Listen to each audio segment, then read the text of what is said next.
It is Monday evening, and you know that time of the day has come. It is time to talk all the latest when it comes to the NFL. Apparently, the United States men's national team. We got some baseball. We got a whole bunch of stuff to talk about for you guys tonight. So do us a favor, kick back, relax, because episode number 3 of the new and improved 609 Sports Talk starts right now.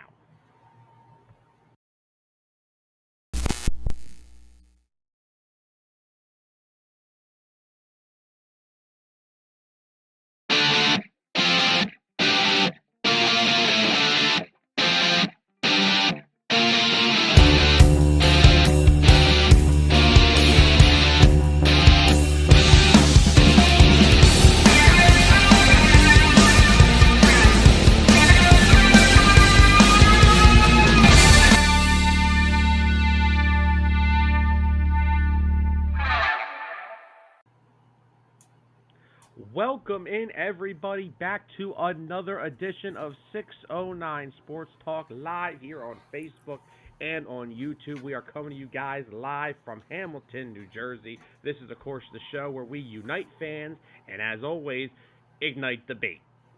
Now, tonight, we're probably going to ignite a lot of debating. We got a jam-packed show for you guys. You know, NFL, 3 weeks away. Not even. We're almost there. We got 2 big episodes planned for those weeks leading up to the NFL season. But tonight, we got both segments will be on tonight. You know, we have From the Pitch and Hitting Home will both be active tonight, as we both have our little segments that we have something to talk about tonight. We'll talk about the latest NFL headlines a little bit later on in the middle of the show. You know, the Falcons have added some players to their defense. The Vikings, well, they're not having a good week. And we'll get into that a little bit later on in the show as well. But tonight's big topic, the NFL Hall of Fame. But first of all, before we even get to that, we are your hosts, Sam Nelson, Tyler Adams. Kind of forgot about that. Got carried away. Yeah, just a little bit. They know who we are by now. Yeah.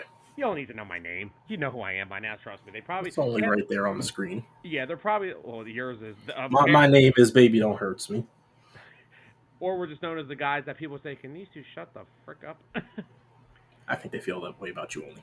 Well, no, it's definitely you. But anyway... Because your top 10 suck. My top 10s are goated, so don't you start. And just a power ranking starting in about 3 weeks. Goated if it's just a bunch of goats reading it. Well, just remember, power rankings are in 2 weeks, buddy. So get prepared for that. Oh, your power rankings are going to suck week after week. I'm going to have the freaking Jets at number 1. Oh, man. But anyhow, first topic on tonight's show, NFL Hall of Fame. So, the NFL, of course, they just announced the players that are going to be first-time eligible for the Pro Football Hall of Fame. We will get into some of the other names on this list later on the show. But the one name that highlights this year's class of inaugural guys who can be on there for the first time is former New York Giants quarterback Eli Manning. Eli, of course, is a 2-time Super Bowl champion. And he is, of course, he played for the Giants his entire career. So, I guess just to start off, Mr. Adams, it's time for the question. The floor will be yours to start.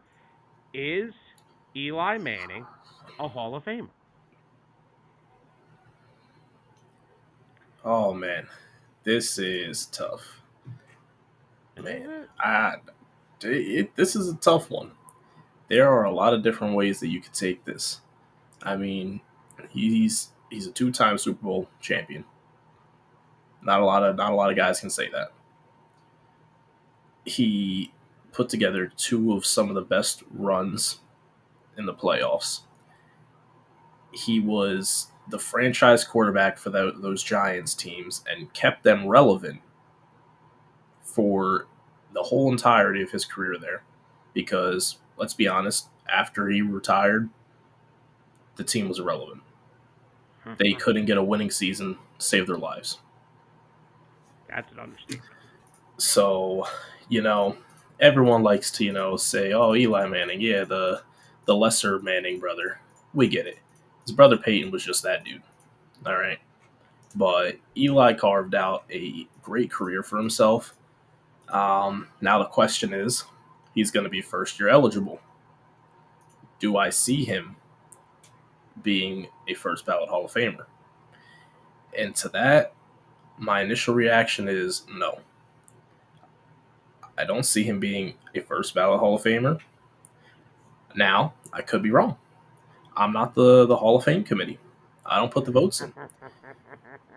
He might have, they might take into consideration how, fans and people loved him and combine that in with the fact that he's won 2 Super Bowls. And on them, that might be enough to make him a first ballot Hall of Famer. Me personally, I'd probably, maybe induct him in, second or third year of eligibility. But when you look at the rest of the class, which we'll get into in a little bit after this, Yeah. there's some guys who are just like, yes, for their position, first ballot Hall of Famer, no doubt. Oh, without a doubt. But then you come to Eli, and everyone's been waiting for this. Everyone's been talking about this for years because everyone knew the day was going to come when he was going to be first year eligible. And the question is, does he deserve to be a first ballot Hall of Famer? Yeah. Now, if you want to say your piece, I'll actually pull up some career numbers for him. We could discuss that after. What are your thoughts? I personally, now again, I don't know if he is going to be a first ballot, like you said. I personally do think he is a Hall of Famer. Because that's the question. I'm not saying he's a first ballot. I'm just asking if he's a Hall of Famer. Because there are people that says he's not a Hall of Famer. The way I look at it with Eli Manning is he has had, I understand it's only 2 seasons. The one thing we have to take into consideration when it comes to Eli, those final couple years in New York, those Giants teams were atrocious. Yeah. We like to make fun of the Giants, like, oh, they have no offensive line. They haven't had an offensive line in like 10 years. They have been a train wreck when it comes to that stuff for God knows how long. But if you just want to go look about, as Alex says, hello from 35,000 feet in the air. Alex, where are you? Oh, man, I'm glad you got that Wi-Fi up there, Alex. Probably better Wi-Fi than we had on Saturday. But Eli Manning, I'm sorry, those 2 playoff runs alone he's a Hall of Famer. Yeah, not first ballot. But not first ballot. Two Super Bowl wins, you're going to find yourself in the Hall. Not just Super Bowl wins. 2007. He has to go on. First of all, where is one of the hardest places to play a football game in January? Lambeau. Yes. Went in there and beat Brett Favre, and I believe it was the top-seeded Packers that year. Then gets all the way to the Super Bowl and ends what could have been the greatest NFL season in the history of the sport. The undefeated Patriots. What were they at the time? 18-0? Yeah, counting the regular season and playoff wins up to that point, yeah. The 18-0 could have been 19-0 Patriots, and he beat them. Don't give me the David Tyree stuff. Don't give me all that. Eli Manning would have to go in there and still throw the football. Yeah. And he defeated what was one of the greatest teams in NFL history, and ended a possibly undefeated season. Fast forward 4 years later, they get in the playoffs again, lower seed. Goes in to Green Bay again, this time against Aaron Rodgers, who are the number 1 seed in the NFC at, I believe it was 15-1. Yep. Beats them. Goes on the road again in San Francisco. Sorry, Georgie. Led by a Jim Harbaugh Niners team, which was vastly improved under Harbaugh. And wins the NFC Championship in San Francisco. And then goes on to beat Tom Brady again. Again. So just in those 2 playoff runs, he had victories over Brett Favre and Aaron Rodgers, both in Lambeau Field. One of the most impossible things to do. Yeah. And 2 count them 2 Super Bowl victories over the great Tom Brady. I don't know how he's not a Hall of Famer. I'm not saying he's a first ballot, but he's definitely a Hall of Famer. Oh yeah. So I'm looking at his stats for his career, regular season and playoff. His stats, when you look at him, they do not scream one of the best quarterbacks of all time. No, they do not. He's not. That's just the way it is. He's been elected to 4 Pro Bowls throughout his career. His how many year career? From 2004 to 2019. Was that about 15? About that, yeah. So, all the thing I see is a lot of interceptions year after year. Like, it was kind of normal for him to get like anywhere between 17 to 25 interceptions a season. That is true. What's up, Steven? But you want to talk about a guy who has that clutch gene? It's him. Yeah. He's had how many? 6 postseason runs. 4 of them were one and dones. Only one was, or not one, 2. My bad. 2 of them were the runs where he made it all the way and won the Super Bowl. In those years that he's done that, his touchdown to interception ratio, each postseason that they won the Super Bowl, he only threw 1 interception. Yeah. So you go from him throwing over 20 interceptions in the regular season. Let's see, for the first year, 2007, he threw 20 interceptions and 23 touchdowns. And then in the postseason, he threw 6 touchdowns and 1 interception. And then 2011, regular season, he threw 29 touchdowns and 16 interceptions. That was actually probably one of the best years of his career. Oh, yeah. He almost threw for 5,000 yards too. Yeah, that's actually that is his best season of his career. Yeah. And he went on to win the Super Bowl, threw 9 touchdowns and only 1 interception. So when it came down to it, Eli Manning is almost like, it gives you like the Caleb Martin with the Heat vibes. Like, it don't matter what I'm doing. Please stop, dude. Look, because you're probably right. When Caleb Martin was playing with the Heat, he was a Joe Schmo through 82 games. Then he turned to the Michael Jordan. I don't know. You go ask him. I'll go ask him. I don't know. He plays for my team now. I'll go ask him. The bucket just got bigger in the postseason. That's all. The bucket got bigger. Yeah. We stopped partying so much, and the bucket got bigger. but like you just said it. When the lights came on the brightest, Eli Manning stepped up. It's almost like when they were the top in the NFC East and they were favored to be in the NFC title games, they never made it. But when they were the underdogs, they had no issue winning the whole damn thing. Now, with that being said, he doesn't have that clutch gene in the regards of Kobe or Michael Jordan, because he did get knocked out 1 and done, or even Brady. He got knocked out 1 and done in the playoffs, no further than that, 4 times. Oh, yeah. Out of the 6 that he appeared. So, He also ran into that 08 Eagles team that was on their Cinderella run. Oh, yeah. Thanks, Kurt Warner. Kurt freaking Warner, man.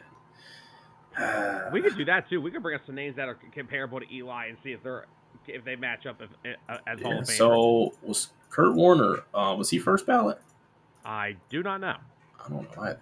All I know is I think Eli, if Kurt Warner's a Hall of Famer, then Eli Manning is a Hall of Famer. Yeah. Kurt Warner, I don't think had the longevity that Eli did. He didn't, no. But I mean, the other thing that's going to plague Eli a lot is his winning record. He called it quits and retired after he broke dead even at 500 for his winning record. Which I swear is the only reason he stayed in the league. Which I don't know why. He just kept losing more games. It's just like, what are you doing, dude? What's up, Dennis? Right. So, what's up, Dennis? So here's the thing. Out of Kurt Warner's career, he's won 3 MVPs. That is true. Eli hasn't won once. Okay. But he does have 2 rings, and Kurt Warner only has the 1. Yeah. So,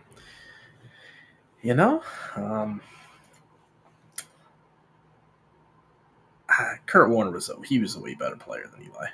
I don't think that's a fair comparison there. Okay. We need to find another guy that's like, yeah, if he can make it in, then he can make it in. Kurt Warner, yes, he had a slightly shorter career, but he was way better Okay. than. What about? Let me think of a good name. Let's look at Peyton. Well, he's got the same amount. He's got the same amount of rings as him. Yeah, that's true. I mean, Peyton's fucking I know, I'm just kidding. his win percentage alone. Peyton's a dog. His win percentage Okay, alone I got to is go just on. insane. How about Matthew Stafford? Ooh. Do you think Matthew Stafford's a Hall of Famer? Do I think Matthew Stafford's a Hall of Famer? I'll be honest. I do.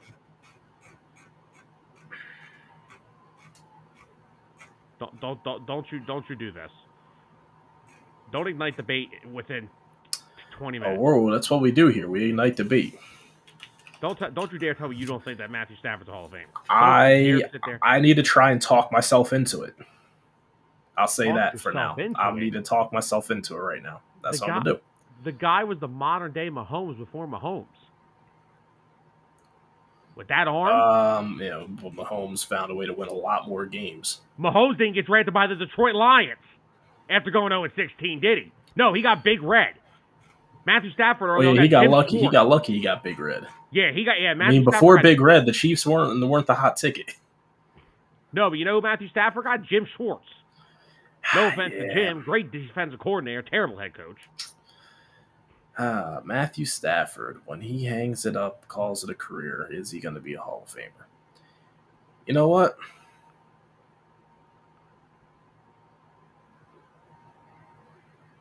Yeah.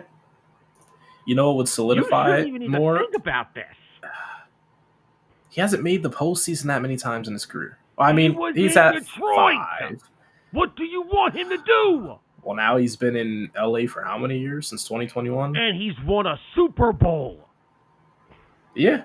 His first year there, yes, he won a Super Bowl. Hold on a second, okay?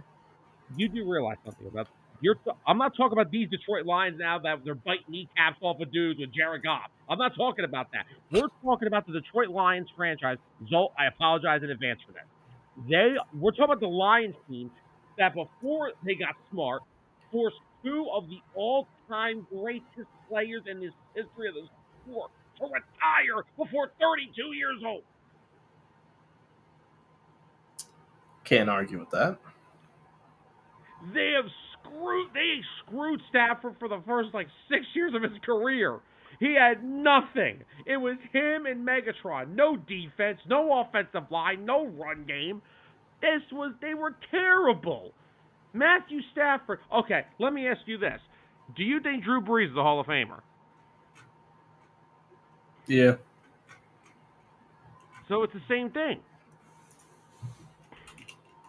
That's actually a good name to compare to Eli. Yeah, Brees was such a better passer. He was. He was way more accurate. He's the all-time passing yards leader. I'm not going to compare Drew Brees to Eli Manning. Yeah. Now, see, Drew Brees is a guy that you can say is going to be a first ballot Hall of Famer. Yeah. He's going to be first ballot without a doubt. I mean, dude's had a 20-year career. And how many MVPs has he won? Man, he's got so many awards. I got to drag the crosser across the screen to see it all. All right. We got one. Brees, yeah. 1, 2, 3, 4. 4-time MVP, almost offensive player of the year, like majority of his career, if he didn't win MVP. Yeah, he's a Hall of Famer. Pro Bowls almost every single year. He first ballot Hall of Famer, not just Hall of Famer, first ballot. Okay. What about Matthew Stafford? I don't know if I would say first ballot, but definitely, yeah, he'll be a Hall of Famer. If he wins another Super Bowl and goes on a really good run, a really good season, I think he could be a first ballot Hall of Famer. Like I'm telling you, he's got to win MVP again too.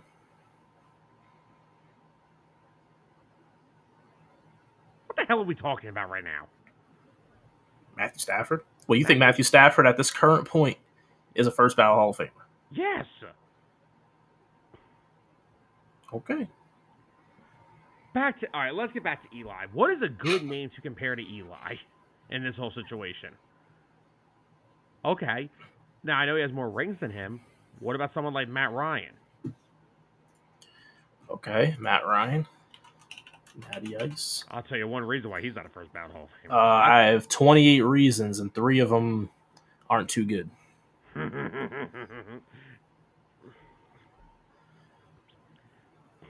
Yeah, I'm not.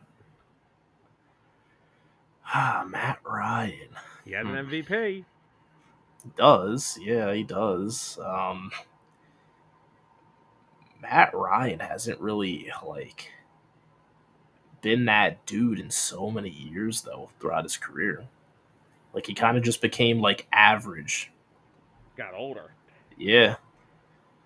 But still, oh, man. I think it's a good comparison to Eli, but he doesn't have the rings. So, obviously, Eli's got that going for him in a landslide. Does anyone want to remember Colts Matt Ryan? No, we don't want to. That was atrocious. And we like to talk about Eli, right? Mm. Matt Ryan threw a lot of interceptions himself. Not as bad as what I saw with Eli, though. Yes, he did, but not as bad as what I saw with Eli. Matt Ryan, in 13 years in the league, only had single-digit interceptions 3 times. Last year in the league, he threw 13. The year before that, 12. Year before that, 11. Year before that, 14. Year before that, 7. MVP year. Year before that, 12. Year before that, 7. Oh, no, wait, that was the MVP year. My mistake. 16-17 was the MVP year. My mistake. So then, I mean, Eli's only had single-digit interceptions in 2 of his seasons, and they weren't full seasons. That's why. Oh, God. So, yeah.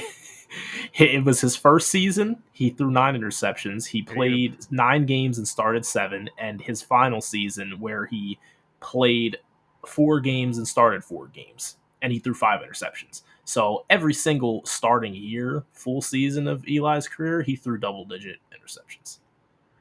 And his completion percentage was significantly lower than most of these quarterbacks we're talking about. Probably all of them, actually. Like, his career completion percentage, 60%. Matt Ryan's, 65. Drew Brees, 67, almost 68.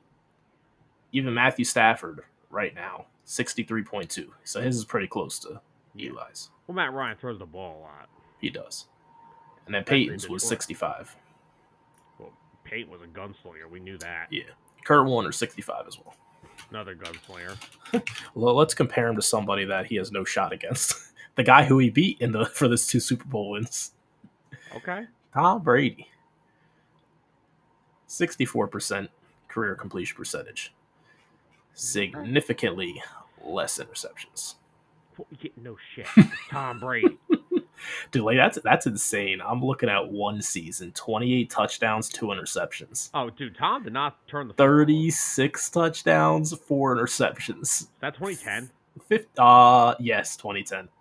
I may only know that from Madden. 50 touchdowns, 8 interceptions. Like, what? MVP. MVP. Like, oh my gosh. Like I said, keep selling your Pat Mahomes stuff. Pat Mahomes is still not Tom Brady. Oh, no, he's not. I don't care. No, he is not. I don't want to hear it. He is not even near him yet. So, hold on. Do you remember the LeBron Jordan debate, right? Mm-hmm. Were you ever involved in it? Oh, yeah. So, did LeBron ever come close to Jordan in your eyes? No. Could he have? Could he have? Could he have? Maybe. Like, I think it's too late for him now. Yes, but back then, how many rings would he have had to have gotten to be in the conversation? I think he would have had to match him. Okay.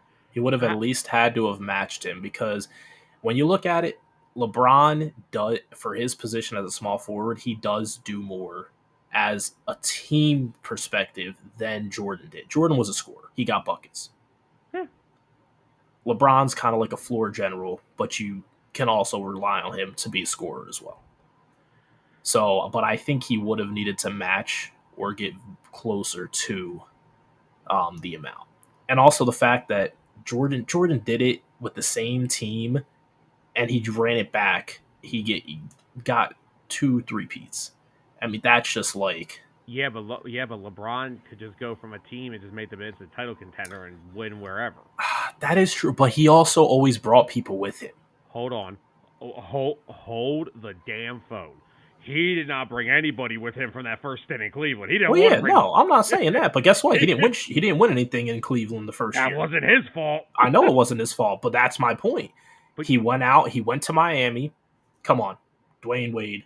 Chris Bosh ended up reinventing himself to be an extremely great player. Yes, but here's the thing that people need to understand. Let's not act like those teams were prime like those Bulls teams. Dwayne Wade's health declined significantly after LeBron got there. Yeah. Bosh was good, but he wasn't Toronto Chris Bosh. Oh yeah. No, I agree. I think Jordan had way more help on all those teams. Absolutely. Like a lot more. Also, LeBron would have loved to have had Phil Jackson too, by the way. Yeah, that would have been nice. Well, I think LeBron loved having Spoelstra. That's a pretty close. That's a pretty close second. Spoelstra's one of the greatest coaches ever. We'll debate that when we start talking more basketball, but we'll get to that. You're not going to get a debate from me. You ain't going to get a debate from me either. I'm a Sixers fan. I don't even know what a good coach looks like. But anyway, Doc Rivers. Well, I have Nick Nurse. I'm not upset. So over on the tube, Honey Badger has a question. 185 touchdowns, 82 interceptions, over 30,000 passing yards, no ring, but 3 Pro Bowls. Is this Hall of Fame stats? Wait, whose stats are they? That's a good question. Honey Badger, whose stats are those? I guess without putting a name to it, they probably want us to just give a yes or no real quick. I mean, shit, if Eli off of but wait, over 30,000 for a career is kind of low. Okay. For 185 touchdowns? I'm trying to think who that could be. 3 Pro Bowls. I'm assuming no MVPs. I'm really confused. The thing that's throwing me off is the only over 30,000. Like if you would have told me like 40 to 50,000, he didn't say only. He said over. What's up, Anthony? But yeah, who are you talking about? Yeah, Anthony. Because I mean, honestly, those stats don't really scream Hall of Fame to me. Well, he didn't say it was only 30. It's over 30. But over 30, it's going to be in. No, it's going to be in the 30s. Because if it was in the 40s, why wouldn't he say over 40,000? Come on. Maybe he wants to be tactical. Context clues. Because all the guys I'm looking at, Brady threw for 90,000 in his career. Oh, Kurt Warner threw. Oh no, those aren't Kurt Warner's numbers. But Kurt Warner threw for 32,000 yards. But he had 208 touchdowns and 120 interceptions. Even Eli threw for 57,000, 366 touchdowns, 244 interceptions. Interception machine. Oh, there you go. It's Jared Goff's numbers. Jared Goff. Well, see, Jared Goff does a lot of time. Does he? Because I feel like they're in a good place right now. But honestly, if the Lions can't get over the hump, yes, I get it. They just finally revamped their team. They're finally a playoff contender. They're not going to move on from him. No, they're not. The next, but I mean, in the next 4 or 5 years, if they're just treading the same waters, getting in the playoffs, getting knocked out, then they might move on from him before. Continue. You can keep going. I'll wait. No. That was it. You just said treading water. They were just in the NFC Championship game last year. Yeah, and? What are you talking about right now, treading water? They just got Jared Goff a few years ago, and they've gotten better each year with him. That's what I said. But if they don't get their ultimate prize with him in the next 5 or so years, they're probably going to look for their other options. Which is going to be who? They ain't going to be bad enough to go get one in the draft. I don't know. Nah, see, I disagree. I think Jared Goff is easily still. Now, I'll agree with. I'll say this about Jared Goff's numbers. I don't think those are Hall of Fame worthy, but Jared Goff still has a lot of time in his career left. So he does. I'll leave it there. As of right now, those numbers, no, they are not Hall of Fame. Those are not Hall of Fame numbers. If he could keep his level of play up for another, let's say he's played 8 years in his career. let's say he gets like a 15-year career, right? So another 7 years. Um, I could see, it, but the thing is, he's got to at least get one MVP.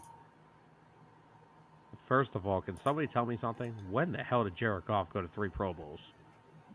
Couldn't tell you. I cannot remember that Jared Goff went to 3 freaking Pro Bowls. I He really might have can't. been like one of those, like, oh, someone can't make it or they're hurt, toss him in. Yeah, I was just like, I I cannot. think the 2022 year, I think that was like a legitimate Pro Bowl nod because I mean he had a really good year.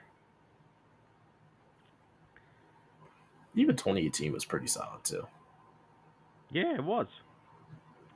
I mean, 2018 is the year they got to the Super Bowl with the Rams. Yeah, but 2017, I don't know. Those numbers don't really scream. I didn't think Goff was that good in 17. That was when they were still playing the Coliseum. Yeah, I but actually missed when the Goff's Rams played there. numbers not currently a Hall of Famer. He's on the right path. You know, year over year, he has a good completion percentage. He's got the yards. He doesn't throw a ton of interceptions.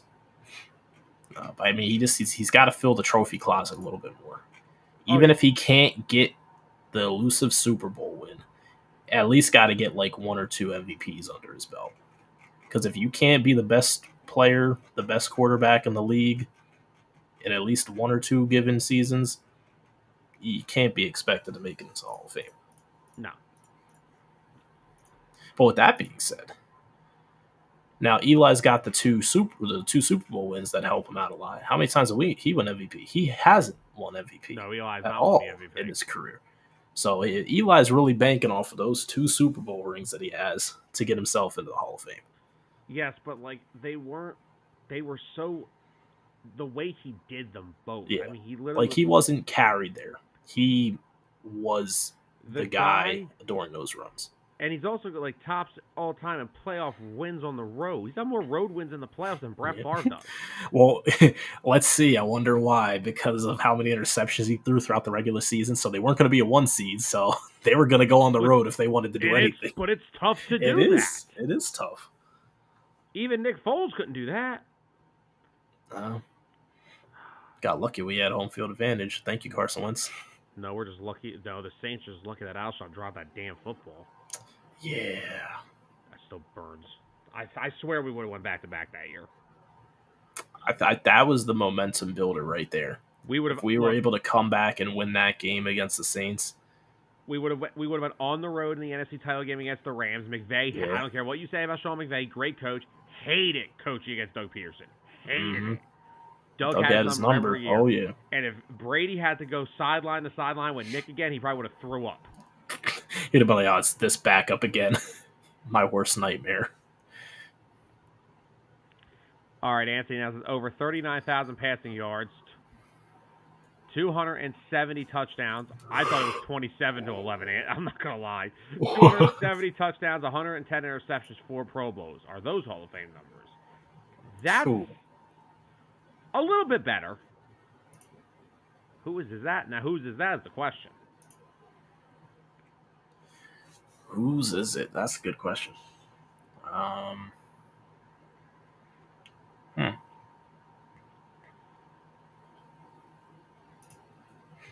want to try to take a guess here. Who could it be?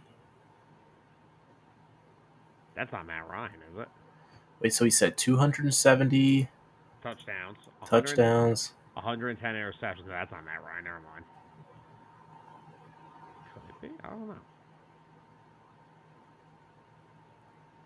Kirk Cousins. No. Kirk Cousins. Heck no. You got to have some type of postseason success. Yeah, or MVP. Jared Goff has at least gotten to a Super Bowl and 2 NFC Championship games. Yeah. Kirk Cousins is not a... No. You know, I actually pulled up a solid list here. It's on Pro Football Reference.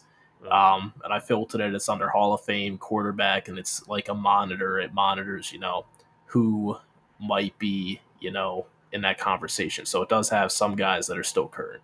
Okay. But yeah, I mean, the top guys they have on here, Brady, Peyton Manning, Aaron Rodgers, Brett Favre, John Unitas, Joe Montana, Drew Brees, John Elway, Dan Marino, Fran Tarkenton, and Steve Young. Again, Anthony, you got to have some type of postseason success. What has Kirk Cousins done in the postseason? Yeah. And then you got your average guys here. Oh, I got a good one for you. Ben Roethlisberger. Got to be a Hall of Famer. But is he a first ballot Hall of Famer?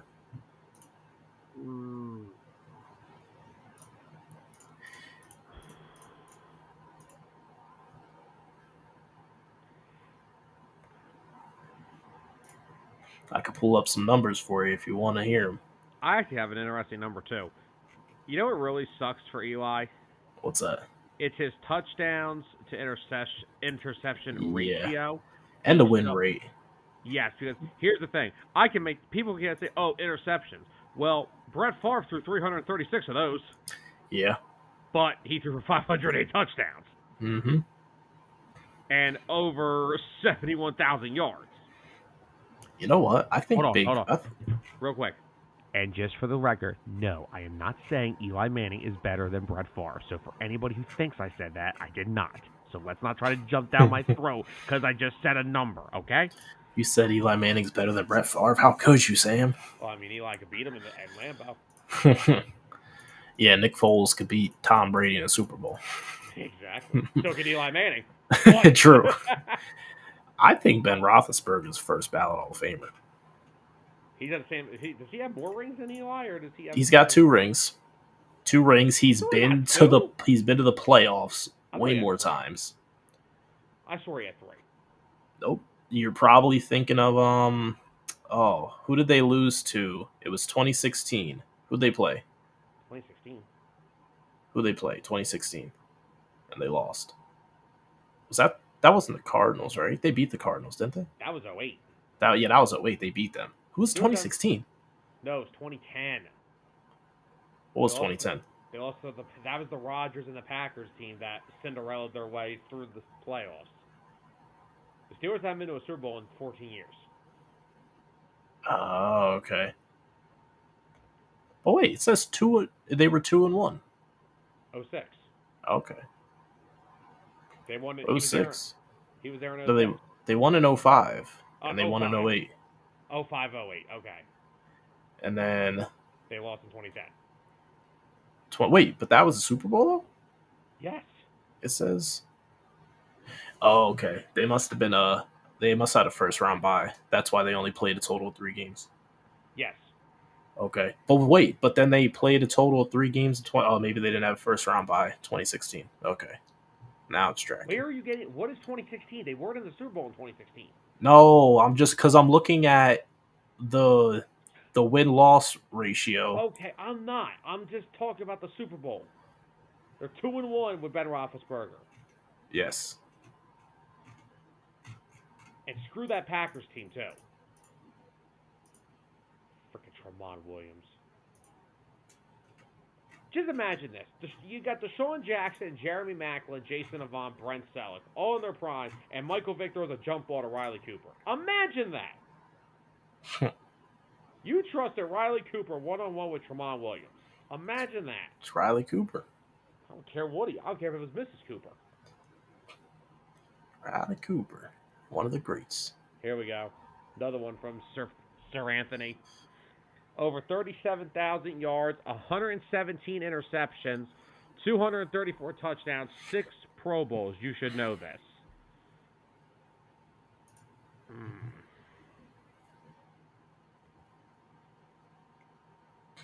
Now, Jimmy, so far, we all agree that Eli is a Hall of Famer. Not a first ballot Hall of Famer. So I don't see him getting voted in this year unless if, just the playoff or the Hall of Fame committee just loves him so much. He'll get in for his last name. Come on. He might. I'm okay if he's a first ballot. I'm just saying I'm not. What's wrong? What's wrong with it? He just doesn't wow me as a first ballot Hall of Famer. I don't look at Eli Manning, the name, and just be like, yes, this guy, without a doubt, in my mind, needs to be in the Hall of Fame right now, immediately.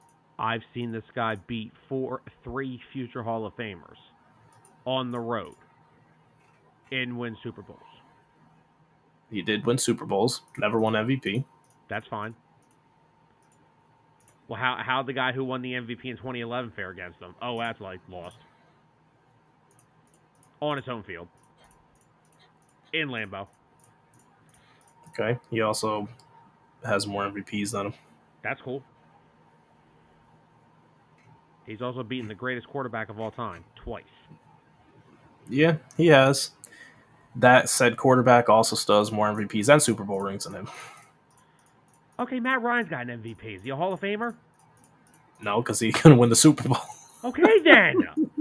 No, Matt Ryan will make it into the Hall of Fame. Get the hell out! Really? Wait, hold on. You had to sit There's there. gonna come. No. There's gonna like 10 years down the road. Go ahead. No, go ahead. His name 10 years down the road, his name's gonna pop across a piece of paper. They're gonna be like, "Well, we don't got nobody else. Might as well." Because there's a lot of people in here that I'm looking at, and it's just like, why? But somehow you hesitate on Matthew Stafford about 20 minutes ago. I had to think about it. You have to think about Matt Stafford, but you just came out and blurted out Matt Ryan. I didn't say right away. You had to think about it. Stafford at all is a joke. No, what I wanted to think about more with Stafford is if he's going to be a first ballot Hall of Famer. Why isn't he? Jimmy, that's me doing it. I pin him to the screen so everyone else can see him. I want to see more.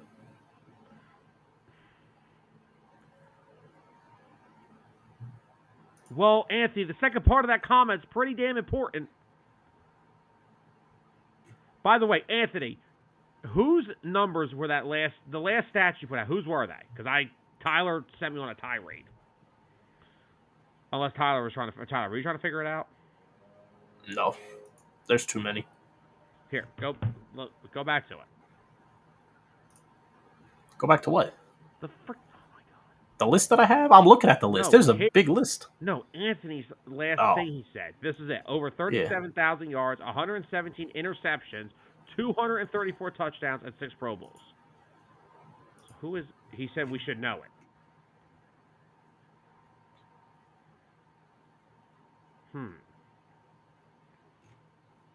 I probably should know this. Should I know this?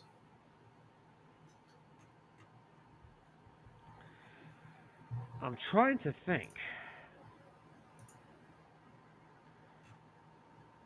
I'm assuming he's an active player still.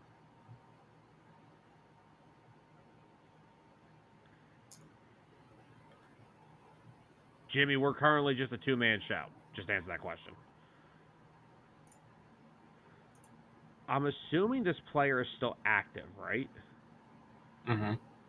So who the heck could that be? He said you should know this. We should know this. Who's an active quarterback that's still relevant? It's been around for a while. That's tough, man. The league's been shaken up so much. Is that Russell Wilson stats? That's a good guess. 6 Pro Bowls? He is pretty popular. He does get selected to a lot of Pro Bowls. That's a good guess. I'm trying to think, like, who would be around? Oh, he's not active. Okay, well, back to the drawing board. God damn it. That's not Phillip Rivers. No, because I actually just saw Phillip Rivers stuff, and that's not it. Rivers has 421 career touchdowns, 209 interceptions, 63,000 yards. So he's not active. All right, has he played recently? Has he played more recently? Within the past 5 or 10 years. No, give me his last year. What was the last year of the league he was? Oh, yeah, that works too. Well, who was the last? He's not active. Oh, Donovan. Oh. I was going to guess Donovan, too, but damn, Donovan turned the football over a shit ton. You know what I'm gonna say? Ah, This might make you a little upset, Sam. Um, I personally don't think Donovan's a Hall of Famer. Now, yeah, I would pick Eli Manning to be a Hall of Famer before Donovan. I don't think we I have to would have. say I feel like they're similar. Why are you mad, Donovan threw less interceptions, but dude? he didn't get the Dude, job done. He didn't get it dude. done. Rodney Barber Yeah, throwing up in the Super Bowl, yeah, I scoring know. scoring 3 points in '03 against Jake Hmm. Delhomme. Yeah, I know. I know. That is not a Hall of Now Famer. now you remember when we were looking at Eli's playoff stats and like he threw like one interception every in both of those runs. Yeah, You look at you look at Donovan. It's just Donovan. 2 interceptions, 3 interceptions, 4 interceptions, five. Like, dude, what was he doing? Now this is a guy that did not have a clutch gene at all. And he had Terrell Owens at one point. Oh man. At least Donovan finished as runner-up for MVP in 2000. Whoop de freaking do. The Eli Cowboys never moved. finished as runner-up. Stop it. No, I can't. Eli Manning is No, a Hall of yeah, Famer well before over Donovan McNabb. yeah.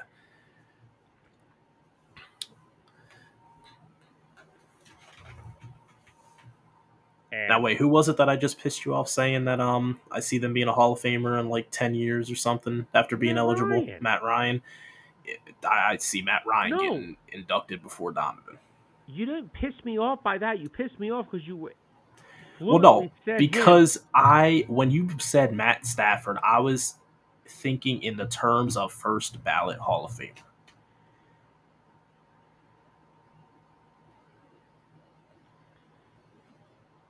There's only a few guys, few active players that I will 100% say are first ballot Hall of Famers. If not, I could say they're Hall of Famer, but I want to wait till their career is done before I make the determination if I think they're going to be first ballot or not. He is not one of those guys that I can make that determination on right now.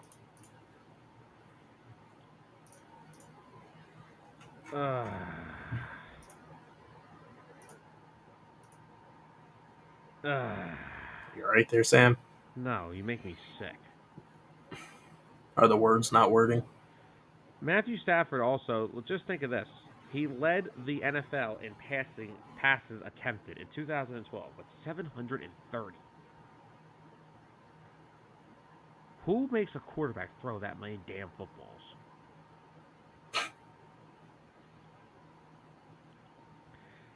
But let's read off the poll question and we can move forward in this segment. So we both agree that Eli Manning is at least a Hall of Famer, right?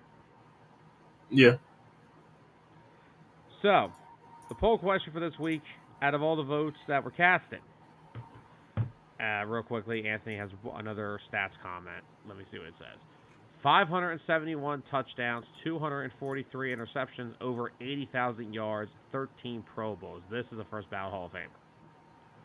Oh, I know who it is. We talked about him earlier. Drew Brees. Oh, yeah. Brees is a Hall of Famer. He literally... Drew Brees, first ballot. Yeah, exactly. So, for the poll question this week, is Eli Manning a Hall of Famer? 71% of the votes said yes. That's a lot. That's a doozy. And 29% said no. That's a very doozy of. That's like lopsided. Yeah. So anyway, the rest of the names that are eligible for the Pro Football Hall of Fame next year for the first time do include Eli Manning. Some other notable names on here are former Panthers linebacker Luke Kuechly, former Ravens lineman Marshall Yanda, former Patriots and Colts kicker Adam Vinatieri, former 49ers left tackle Joe Staley, former Seahawks running back Marshawn Lynch, former Eagles and Saints and Chargers running back Darren Sproles, former Packers pass rusher Clay Matthews, and former Ravens pass rusher Terrell Suggs. Okay. You want to rattle off your yes or no, or do we want to go in depth with these? Are they Hall of Because Famers I can give you quick answers for all of them. are we talking Hall of Famers in general or first ballot? Give me Hall of Famers in general, then give first ballot, or vice versa. Doesn't matter. Okay, we'll start. We'll start at the bottom. We'll start with Terrell Suggs. Terrell Suggs. Deep breath. You love yourselves with T Sizzle. I do, but I don't see him being first ballot. It's tough because it depends on how the class is looking. Now this class, damn, I kind of want to start with just saying who I think who should be first ballot. I feel like it'd be easier. Suggs, he was a dog, man. He was. 139 career sacks. He was. He's He got a also Super played on an elite defense for a long time. for a very long time. He's got a Super Bowl ring. He does. Thank you, Joe Flacco. You are definitely. He said Joe Flacco's thanking you. Oh, man.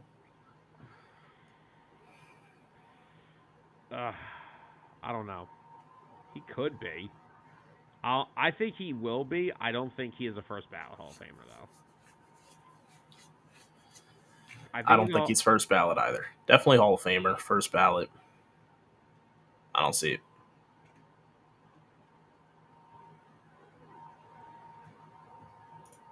Now, another interesting one is Clay Matthews. Clay Matthews, I feel like, is in the same boat. Clay Matthews was such a popular player amongst the whole league for so long because of all his damn commercials. Yeah, but like Suggs has light years a better sack total than him. Yeah. But Now, Suggs, I think, played longer, didn't he? he did. But here's the problem with Clay. So Clay, of course, burst onto the Who's scene his Clay? first 2 years. He has Uh, 20. He's got 23 and a half sacks to his first 2 years of the league. Then he has 6. Then he has 13. Then he goes to 7.5. Then in 2014 he had 11. But after that he went 6.5, 5, 7.5, 3.5, and then he had 8. Now he was never healthy really in those final few years either, but he only was 33 when he retired. Now, I'm going to give you a trivia question about Clay Matthews real quick. His final season, he had 8 sacks. It was not for the Green Bay Packers.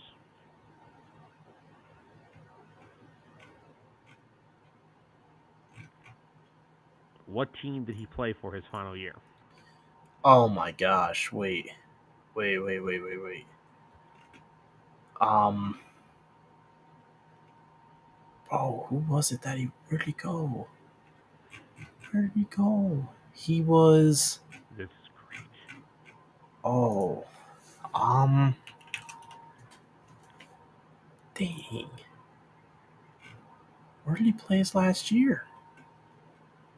Can I get a jersey color? It's an animal.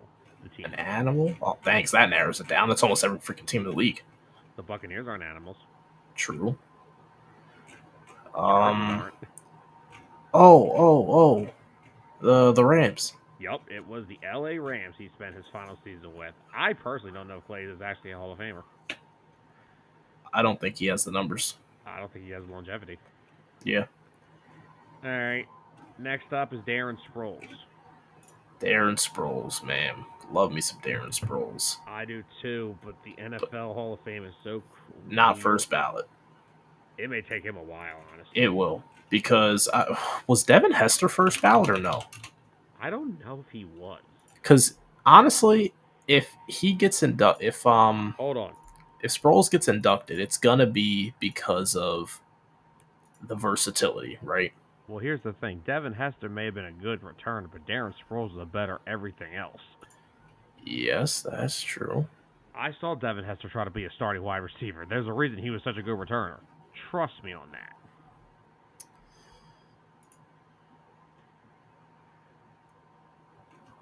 Man, I don't know.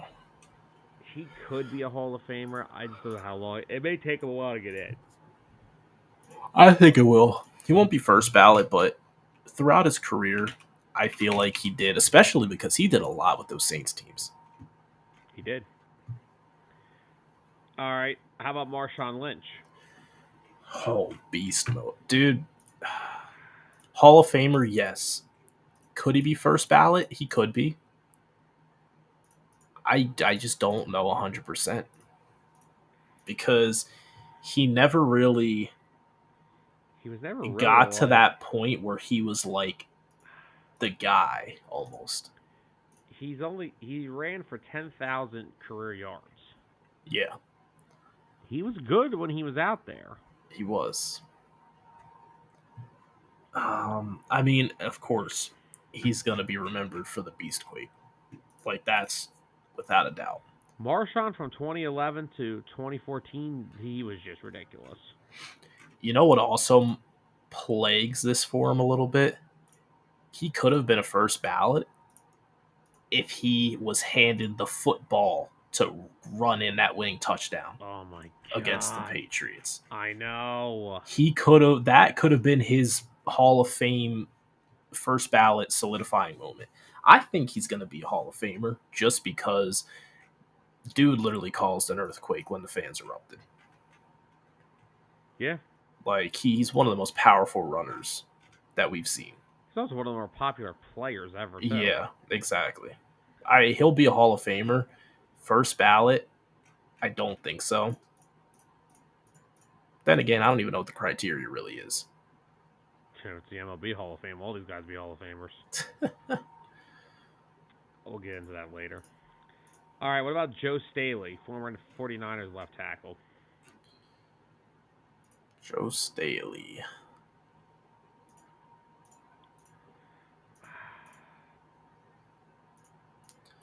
Yes, Joe Staley should be first ballot Hall of Famer. No disagreement. He was the guy. One of the best at his position.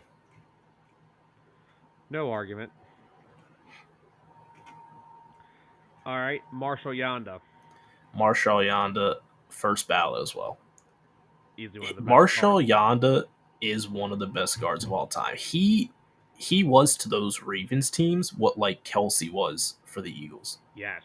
And he was a popular player throughout the league as well. Like people knew if you're going up against him, you're gonna have a long day. Yeah. He was one of those guys. And the last two names on this list are Adam Vinatieri. Oh, really? I got a bigger list on here. Oh yeah, I'll have. There's a few you're missing out on actually. All right.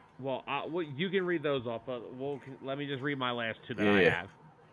What about Adam Vinatieri? Vinatieri. I think Vinatieri's the guy kicked the game-winning field goal for like half of Tom's rings. Come on. He did. That is true. He is one of the greatest kickers of all time. He was with Justin Tucker before Justin Tucker, who is now giving out the torch to Jake Elliott. Sorry. I mean, yeah, Vinatieri was like he was awesome, the guy in the league before. I think Tucker was the only guy who came in to take his spot, and now Elliott's up there with Tucker. I think, yeah, Vinatieri. I think he'll be a first ballot Hall of Famer. They'll make some room for a kicker. He'll be first ballot Hall of Famer. Yeah. And then the last one is Luke Kuechly. Luke Kuechly. Now, he didn't have the longest career. He did not. We all know he made the decision to step away from the game. But in the time that he was playing, he was the best middle linebacker, hands down. Bobby Wagner and all. Luke Kuechly was the best middle linebacker when he was playing in the league. Yeah, I don't know how he's not. He's got to be first ballot Hall of Famer. I think he is a Hall of Famer. I don't know if that his longevity will cost him the first ballot. I don't think it will with how much he racked up in his short career. I think the amount of awards that he got throughout those. How many seasons was it? 7. 7 seasons. He was he Pro Bowler in all 7 seasons? He was a Pro Bowler in all 7 seasons. He was 5-time All Pro. He made the All 2010s Hall of Fame team. God, he's only 28 when he retired. Yeah, I think he's going to be a first ballot Hall of Famer. Uh, I can't believe he was only 28. I just remember when the Eagles were playing the Panthers. I was like, "Oh, stay away from Luke Kuechly." He was all pro first team 5 years, and then the other 2 years he was second team. He's a Hall of Famer. He's definitely a Hall of Famer. He may be. I personally say I think with what he's done, even in his short career, I think he's first ballot. Because if he played longer, he was just going to rack up more awards. I agree. I think Luke Kuechly is kind of like our modern day Ray Lewis. Yeah, just mine is the psychopathness sometimes. Yeah. Semantics. I think Luke is easily a Hall of Famer. Yeah.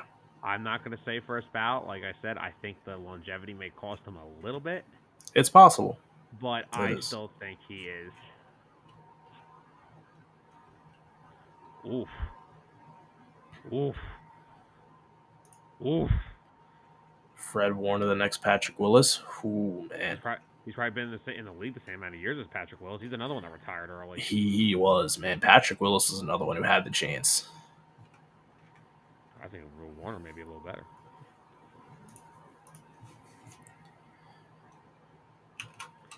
Warner is a stud. Like, people didn't understand that. Fred Warner's. Yeah.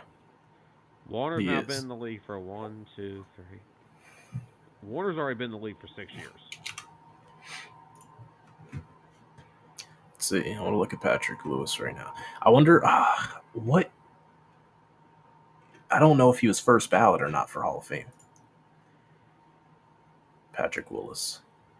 Willis was only in the league for 8 years. Yeah. So, and for those 8 years, he was a 7-time Pro Bowler, 5-time All Pro, Defensive Rookie of the Year, also the Hall of Fame, All 2010 team. Why can't Howie Roseman find me the next guy like this? Right. Look, no offense to Devin White. I'm sure he's fine, but why can't I find a Patrick Willis, man? Devin White will be good. I'm not saying he's not good to be. You know, I think we've barely spoken anything about the Eagles since we came back. Oh, yeah. It's coming, don't worry. There's a lot to talk about. Well, Birds of the Gridiron will still cover some of that stuff. Oh, yeah. Patrick Willis. I mean, yeah, Fred Warner, he can definitely become the next one.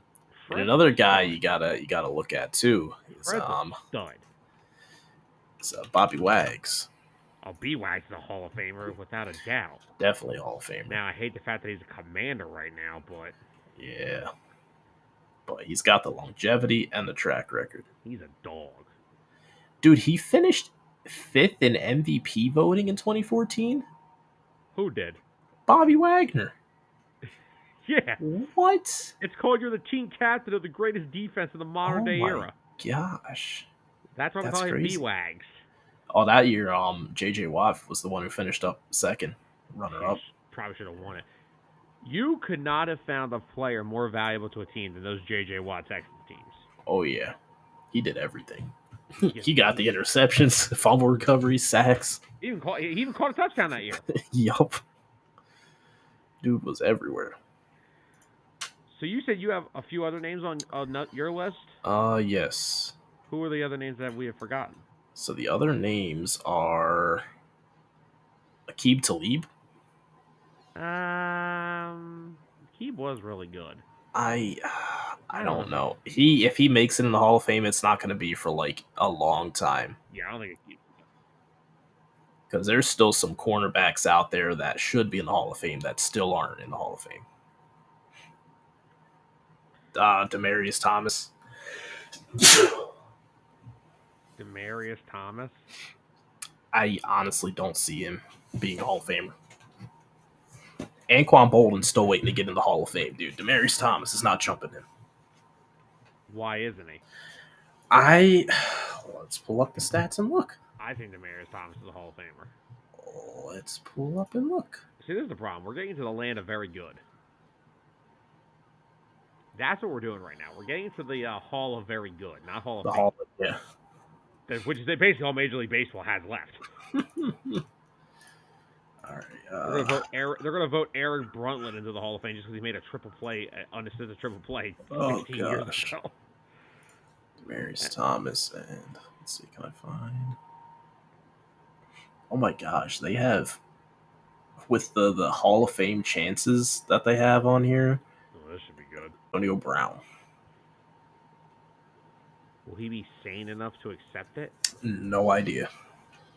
You know, there was They like might a. honestly, they might like blacklist him from being Did you inducted in the see Hall of Fame.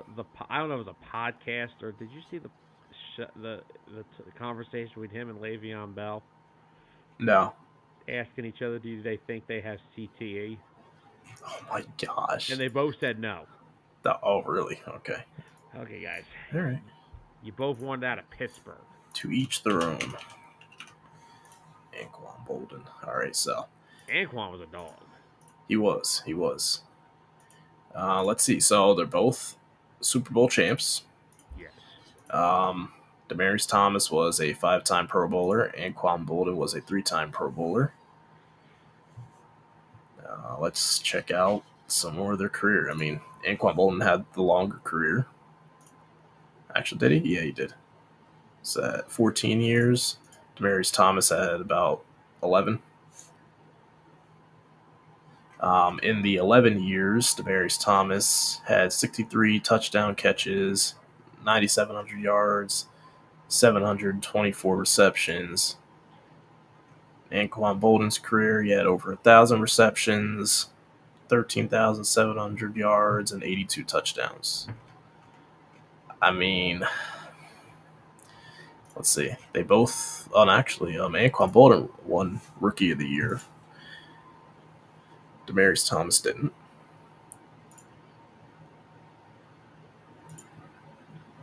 I mean, the fact that a lot of Demaryius Thomas's success could be attributed to Peyton Manning. Sir, I would don't you like. have I don't like Sir, to do that. yes, but like But let's be real with something. He had Tim Tebow throwing him the football. he did have Tim Tebow as well. Come on. But I mean, Anquan Bolden just did it for team after team. Arizona, Baltimore, Baldwin. San Fran. I forgot he played in San Fran for a Yeah. little bit. His first couple years they were good, but then he started getting old. Yeah, then he got old. Yeah. Anthony said Torrey Holt is not a Hall of Famer. Torrey Holt, that's a hot take. That's a hot take. Man. What are some other names on that list of yours? I think there's only one more. Ryan Khalil, center. Yeah. I don't see him. He doesn't scream Hall of Fame to me. He was a big part of their teams, but he never really came across to me as like the best guy in the league. What am I doing? We're reaching. Yeah. We are reaching now. Well, he's eligible. That's all. It's his first year of eligibility, but that doesn't mean that he's going to make it in. Yeah. The next center that's a first ballot Hall of Famer, we already know.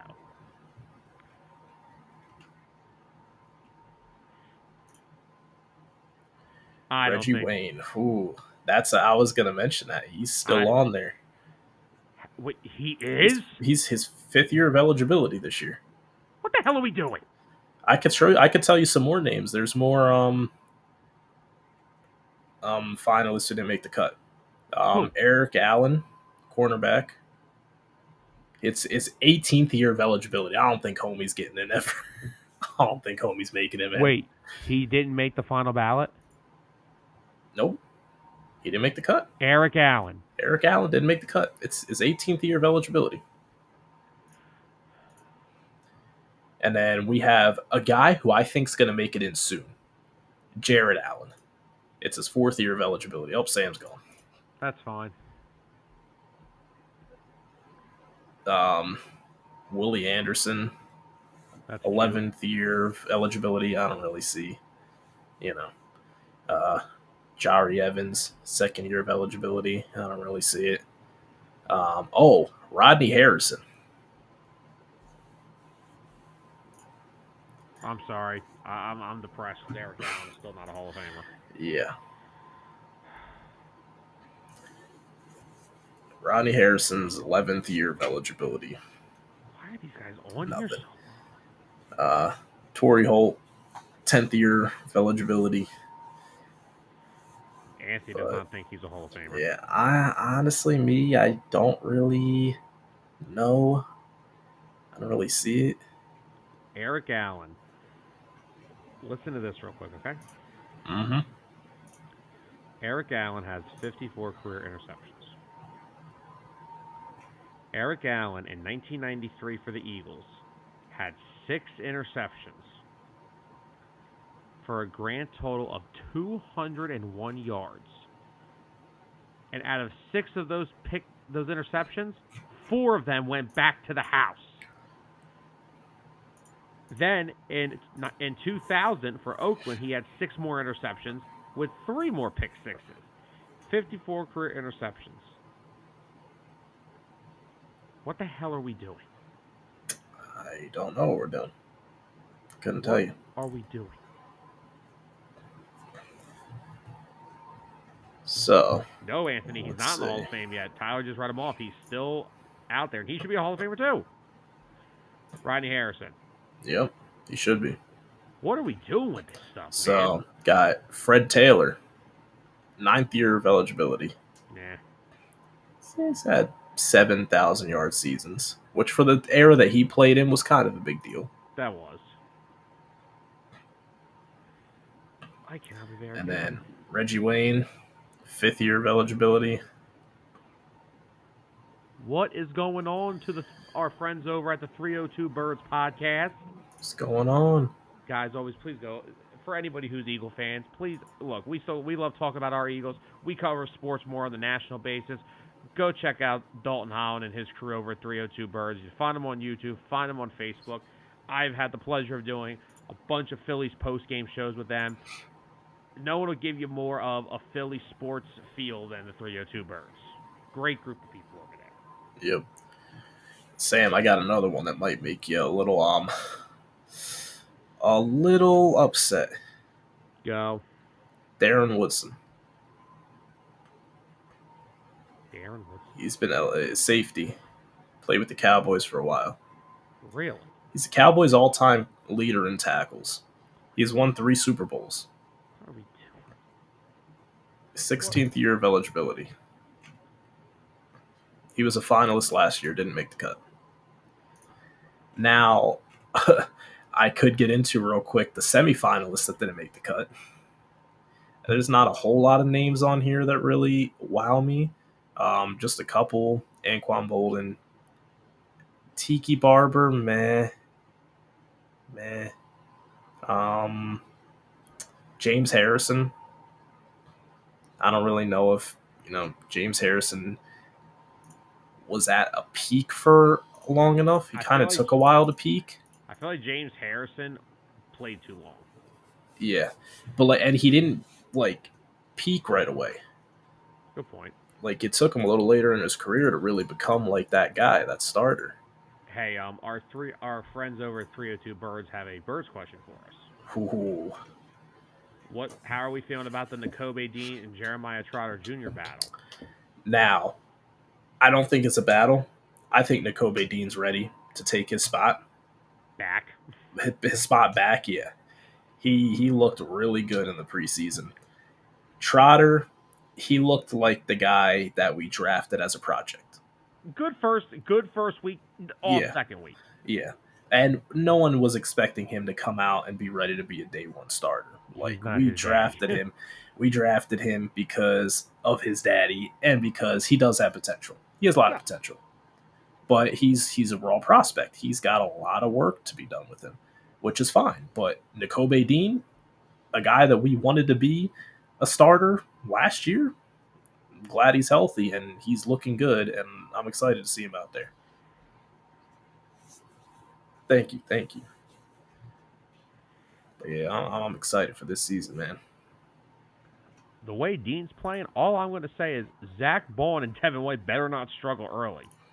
Ooh, yeah. Because as of right now, I think from what it looks like that Dean is still like that third linebacker. Bond and White have gotten a lot of the first team reps. They've gotten a lot of the stuff. They've started. Yeah. If they played in the preseason, they've started the games. And if they haven't, they're the first guys out. I think they're still going to be the starters, but Dean is Yeah. going to be pushed to play. I don't think White has anything to worry about. I think Bond has the biggest target on his back. Well, Zach Bond isn't even a full-time off-ball linebacker either. Remember that. Yeah, exactly. Just a couple other names. Robert Mathis, he doesn't really. If he ever makes it in, he makes it in.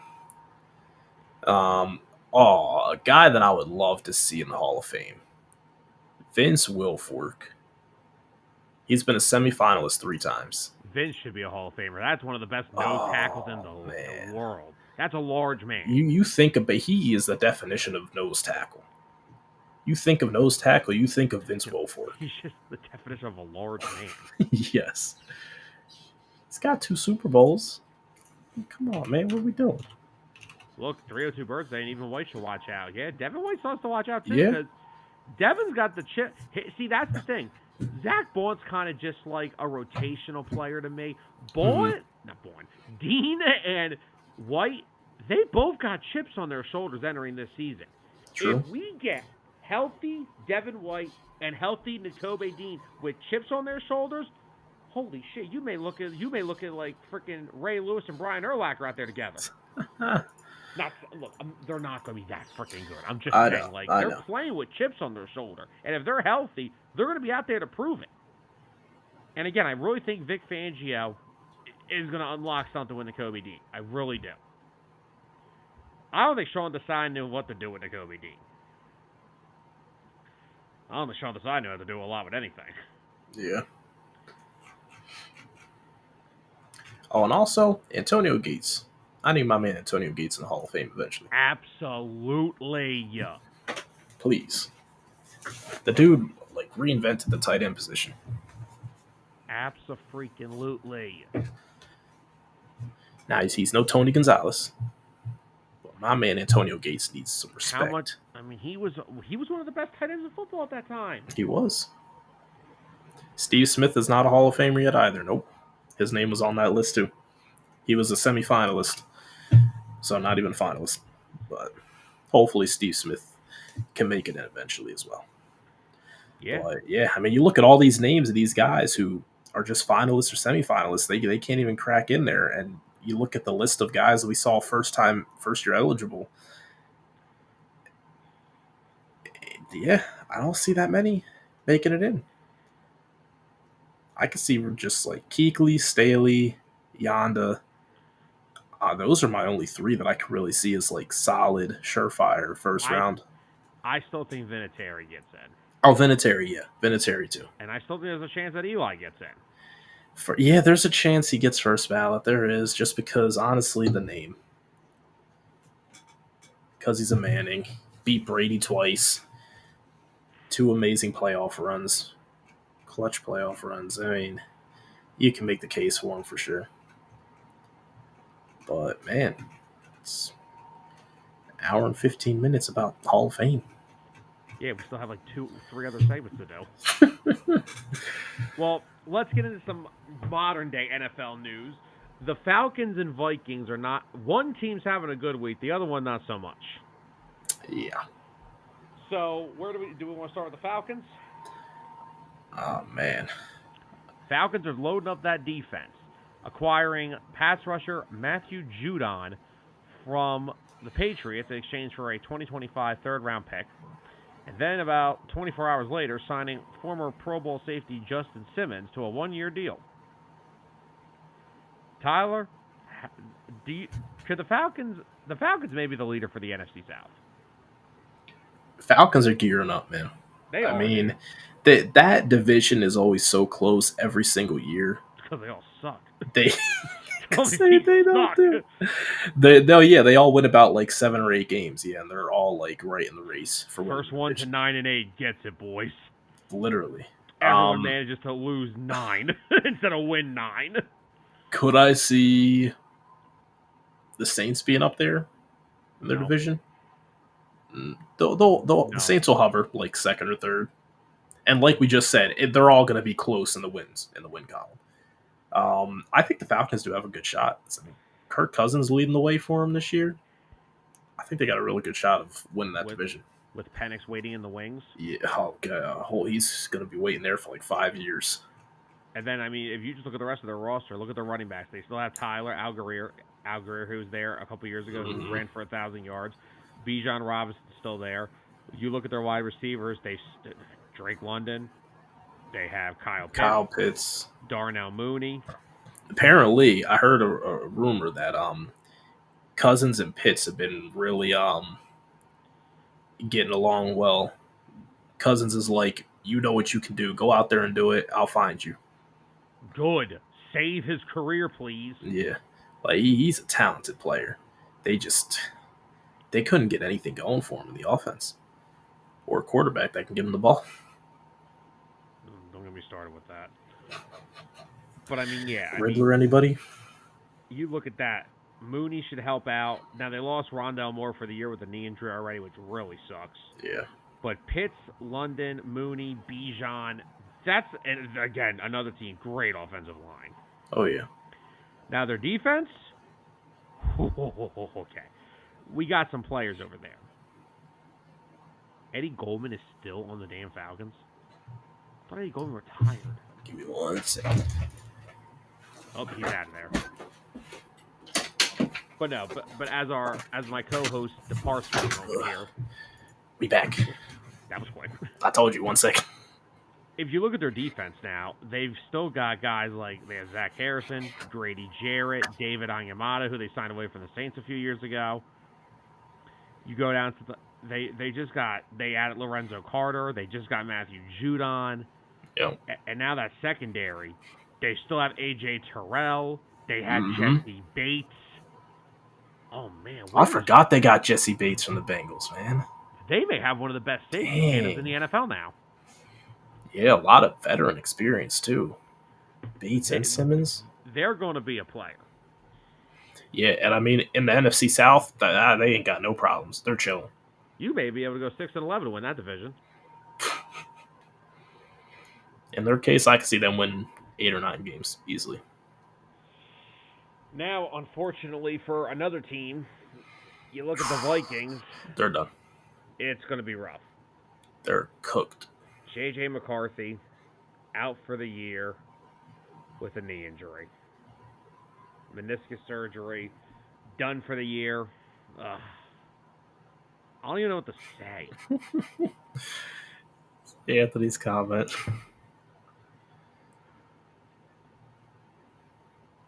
I heard Colt McCoy was retiring. I was like, so? Wasn't Colt McCoy already retired? I didn't even know Colt McCoy was still in the NFL.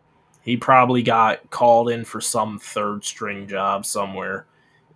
No, Anthony, it's a big deal because he's one of the greatest journeyman backup quarterbacks aside from Fitzpatrick.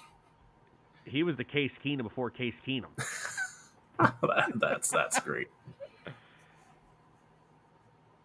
Yeah, but Vikings, oof. Sam Darnold and Nick Mullins, oof. Yeah, they are. They're screwed. I really think McCarthy was going to end up playing by no later than week 5. I really think J.J. McCarthy was going to end up being the starter by the midseason. So, do you think they look for another quarterback, like on a short term, like another guy for this year?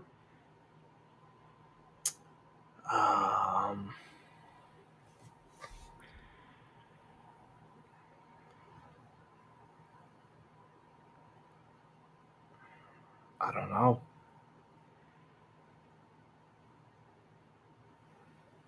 They may have to. They can have Kenny Pickett if they want. I don't think they want anything to do with him. If he's already losing out to second string Tanner McKee, I don't think anyone wants anything to do with that. Yeah, good point. Dude was drafted to be a starting quarterback, and now he can't even win a backup job. Anthony, they've been looking for him for 2 years now. Oh, man. Did the Raiders want him? Except, I will give the Raiders credit. thank you for just admitting that Gardner Minshew needs to be your starter. Don't give me this Aiden O'Connell crap. Yeah. Please don't. Thank you for realizing it. Now Minshew's going to suck for 3 weeks and they get benched because I said that, but still. But yeah, I really did think McCarthy was going to end up being the starter by week 5 or 6 and just taking the Vikings off because I really think that Vikings team is good. Like, now, don't get me wrong. Sam Darnold. I'm not trying to defend Sam Darnold here. Yeah. He didn't look terrible his last couple stops in San Fran and in Carolina. In Carolina, he looked decent. But if you look at the Vikings roster, I mean, they still have Aaron Jones. They have Jordan Addison, T.J. Hockenson, Justin Jefferson, N'Keal Harris. How's N'Keal Harris still on an NFL roster? You know what the Vikings need?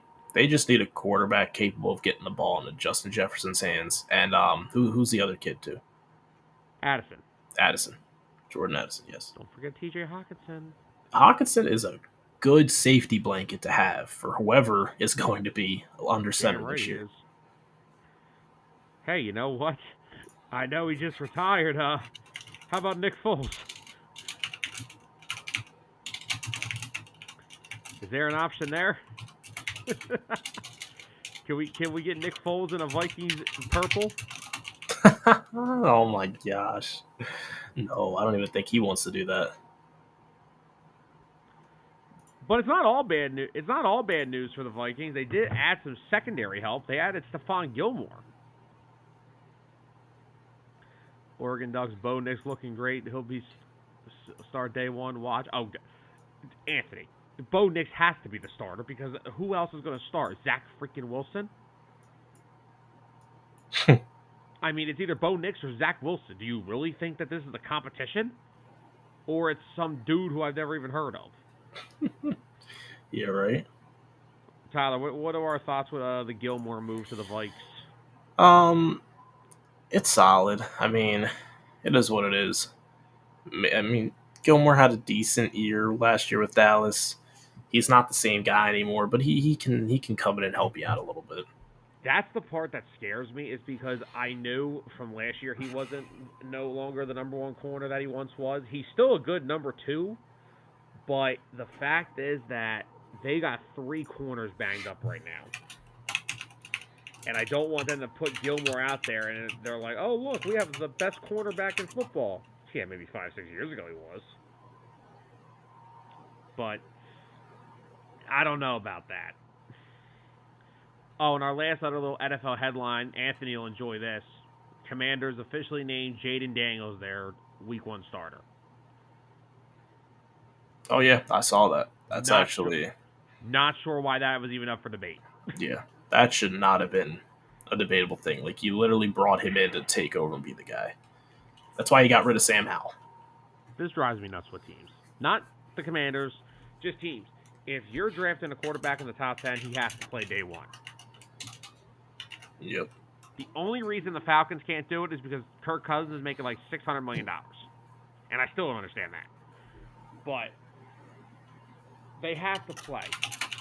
Jaden Daniels, I still think, has a very high ceiling. If he has the proper coaching, he can be really good. I like Jaden Daniels a lot. Oh, Anthony, we all did. They didn't. The fact that it took this long to name him the Week 1 starter, it shouldn't have been a competition. It shouldn't have been a talk. It shouldn't have been being talked about. It should never have been a conversation. Who? Oh, I'm sorry. Was he competing with Marcus Mariota? I'm sorry. Jeff Driscoll?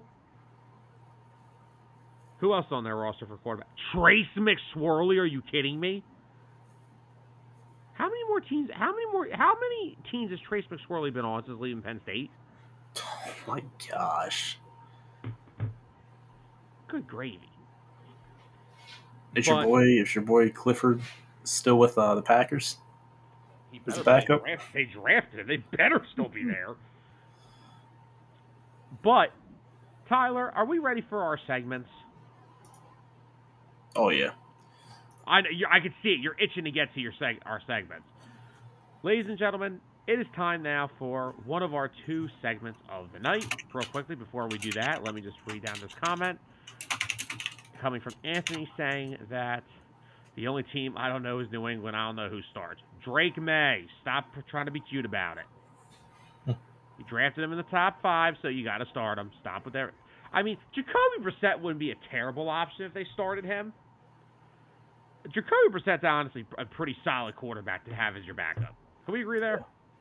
Oh, yeah. And plus, the Patriots' defense, they're going to be a scrappy group this year. New England's in a weird spot. Like, I don't know how. Like, I don't think they're great, but I don't think they're going to lose like 11 games like people say they are. I feel like they're going to be like a 7-10, but they're very competitive. You know what I mean? Yeah. Like, I really like Gerard Mayo and the spot he's in. I just really do. I think Gerard Mayo is going to be a great players coach. So do I. I think they just needed a culture shock. I mean, they've been under Bill for so long, and I mean, after Tom left, you kind of knew what was happening. You just needed something new, and I think Gerard just gives you that shot in the arm, that energy that you need on the sideline. Like, let's be real, Tyler. When you were around Bill Belichick, you were tense. Mm-hmm. I think it's going to be like more of the relax now, and we'll see what happens with it. But anyway, after an hour and a half of football talk, we're going to move into some other sports talk that's been going on around the world, and we are going to go live, even though we already are live. We are going to go live from the pitch with our very own Tyler Adams. Now, of course, if anyone doesn't know what From the Pitch is, it is our soccer segment of the show that Mr. Adams likes to host. So, Mr. Adams, you have some news regarding the United States men's national team. I do. There is hope once again for the United. Just after we talked about, Sam, it's a lot of work here, right? I'm kidding. Just after we talked about, the success of the United States women's team in the Olympics, they always do good. We always expect good things from them. They're like the child you don't have to worry about. Now, the men's national team, they're the underachiever. All right. So they finally went out and did something almost unspeakable, unthinkable. Unspeakable. They finally spent money on a top coaching candidate. They went out and they got, I'll try and pronounce this the right way, Mauricio Pochettino. And so I did some more research into him. I've heard his name around the Premier League in England for a little bit. He's never coached at the international level. So while on one hand, yes, that can be seen as a bad thing because they are two different environments between coaching at a club level and the international level. One at the club level, you get more time to work with guys, develop them. The international level, it's kind of like go time. But it's just like in the words of I forget his name.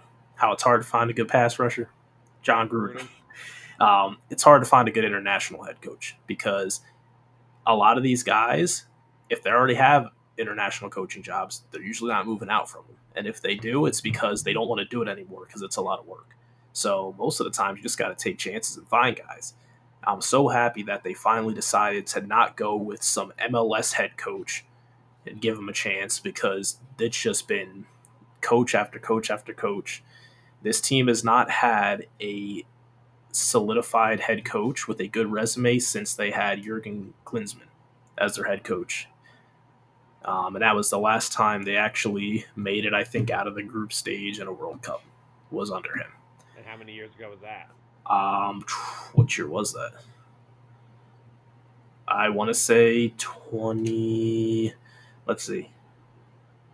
2022. I want to say 2018. Okay. I think 2018. That was, because it wasn't 2022. U.S. didn't even qualify for the 2022 World Cup. I'm pretty sure. Yeah. 2018. That was the last time. That's when he was coaching. So this is one of the best resumes that of a head coach they brought in. He's coached at elite club levels. He has experience managing big name players and keeping their egos in check. He was the best available coach for the job.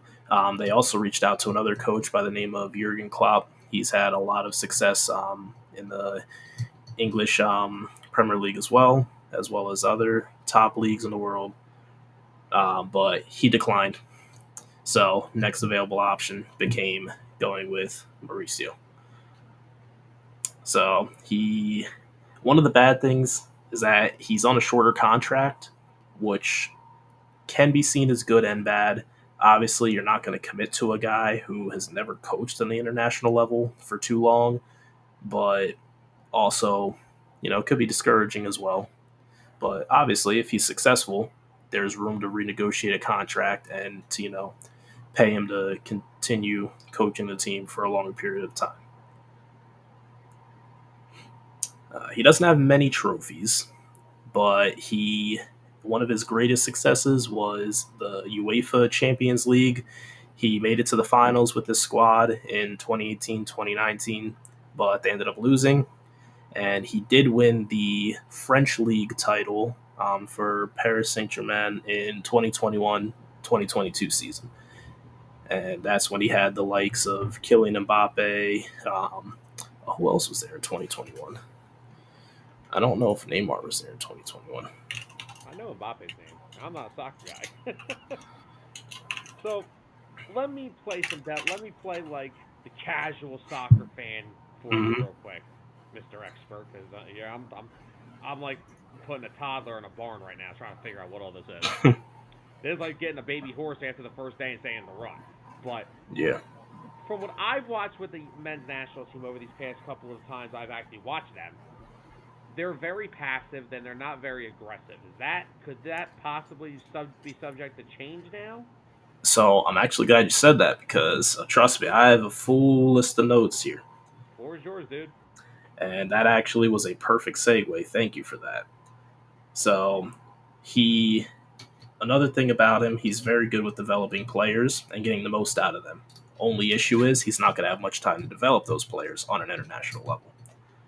True. He does bring an exciting attacking style of play that this team has been lacking since honestly forever, Yeah. as far as I can remember. Um, with that, he also asks a lot of his players to pretty much leave it all out on the field. He has them constantly pressuring, so they're running around covering massive amounts of the field um, to try and pressure teams into turning the ball over and subsequently running counterattacks after that. So the team that he puts on the field is going to be in the pinnacle of conditioning. They're going to need that Miami Heat conditioning and then some. And then some other things, he's taken a lot of other teams in these bigger leagues. Team Tottenham, Southampton, those are in the Premier League. They're not your big splashy name teams, but Yeah. they always compete. And he's taken them and he's had those teams perform and finish well over expectations of what they would have done. His most recent stint this past year was with Chelsea. Um, Chelsea was kind of in shambles this past year. They had a lot of players leave on transfers, getting bigger contracts, and there was just a lot going on and not knowing what's going on. But he still had that team finish sixth in the Premier League, which is pretty impressive to do when you're going into a team that just doesn't have an identity. Yeah. And it's going to be a very large task that is asked of him by this United States soccer organization because there's a lot of tournaments coming up here in the next months and years. Obviously, World Cup's coming in 2 more years. Yeah. And there's going to be some tournaments where he's not even set up as the head coach yet. The assistant coach is going to have to um, take over for those games until he's fully in there and everything's finalized. But pretty much he's going to get tossed right in. He's not going to have much time to put together his own team, who he thinks is going to be the best, what's going to work the best. So there may be some trial and error, but hopefully He can, see what pool of guys are out there, the talent that's out there already. There are talented players from the United States that are playing overseas in England, Italy, France. The one guy that I actually do like when I watch this for Team USA is Tyler Adams. No Oh, association. really? Not all right. Not in association with this Tyler Adams. But yeah, no, I agree with you. I love the way that Tyler Adams plays. He's a center defensive midfielder, so I hate. he's I not feel like we're out there. talking about you. That's what I hate about talking about this. He's I not always hate. out there scoring a bunch of goals. What he is a great defender in the middle of the field. He's a great passer, facilitator. He has good vision, and he's definitely a great role player that you need on a team. And of course, you have your Christian Pulisic, who is pretty much he's the golden boy of the United States right now. So he needs to be one that is kept in check and, have a play style that supports his style of play as well as the other guys with him. I mean, I'm excited for it. It's a change, and not just a change. It's not just another coach. It's a guy who has won all over the world. The guy he's brought success. He's brought success. He showed what he can do. He showed that he can be a winner. So just that alone, he's gonna bring a elite presence to the side. I kind of almost want to compare this. Now I know this is an international sport that we talk about here. I'm talking about the NHL with my comparison. It's almost like the Flyers a couple years ago when they had a solid roster, and their big ticket item was Joel Quenneville, who was the former coach of the Chicago Blackhawks, multiple Stanley Cup champion winner, and he ended up not taking the Flyers' job due to some off-ice issues. They ended up steering to their second option, which was Elaine Vigneault, and the Flyers had one of the best records in the East that year, and I believe they were a Stanley Cup contender, and then this thing called COVID happened. Mm-hmm. So I think that's a good comparison to how Team USA has done with their coaching hire here. Well, yeah, no, yeah, that's a good comparison. So, the next coming months here, we'll be able to see what's coming up. We have the I think it's called the Nations Cup coming up, the Gold Cup tournament. So that's kind of the regional tournament, sort of like the recent CONCACAF tournament. Um, I think they have a few other teams in there. I think they might have like Jamaica playing in the Gold Cup. But Jamaican crazy man. it's a good. Do they play laser tag? No, they don't play Jamaican laser tag, Sam. I'm Goofball. sorry.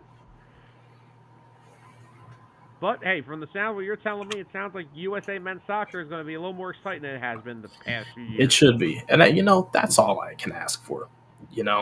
If they're not going to go out and win a bunch of games, and they're not going to win all these tournaments, can I at least just see them lose like 3-2? Can I see them score like 2 banger goals and then they end up losing by 1? Can I just see something exciting happen? I was gonna say if I have to watch another soccer game that ends 1-0, 1-0, and just like, dude, at that point you're playing to lose. You didn't try to attack at all, and that the tournament was so boring watching them play in this past CONCACAF tournament because there was no aggressiveness, no attacking. Yeah. And I know that they have the players that are capable of doing it, but they were so passive, and then when they get in that final third, they don't know what to do. They just like work their way backwards, and it's just like, what's going on? I agree. Like I said, I'm not polished fully in soccer, but from what I've seen, I've said it to you every time that we talked about it, is like I just don't see an aggressive team.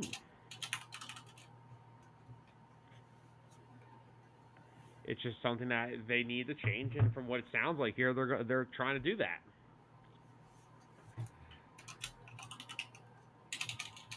Yeah. So another very nice from the pitch segment with our very own Mr. Tyler Adams. But Mr. Adams, we have another segment on tap for we, do we not? I think we do. And what would you like to introduce said segment? We have your host of Hitting Home, Samuel Nelson. Oh yeah, we got some. I got some fun stuff for everybody planned here. So now let's get the dang overlay off the screen now. And oh wow, look at that. Once again, my overlay just fits so perfectly. But so, if anyone doesn't know, a little documentary was brought out yesterday, and it has to involve this. And as soon as this comes on the screen, everybody's going to know what this is. Yes, this is what I call the imperfect game. Tigers right-hander Armando Galarraga, 1 out away from a perfect game. Ground ball hit to first. Cabrera fields it. Fires to Galarraga, which, again, Tyler, let's just make sure the fans can see this. You can clearly see the ball is in Armando Galarraga's glove, is it not? Mm-hmm. His foot is on the base, is it not? From the looks of it, it seems so. Does Jason Donald's foot even come near the base in this camera angle? He looks like 2 footsteps away. And Jim Joyce, the umpire, is standing right there, right?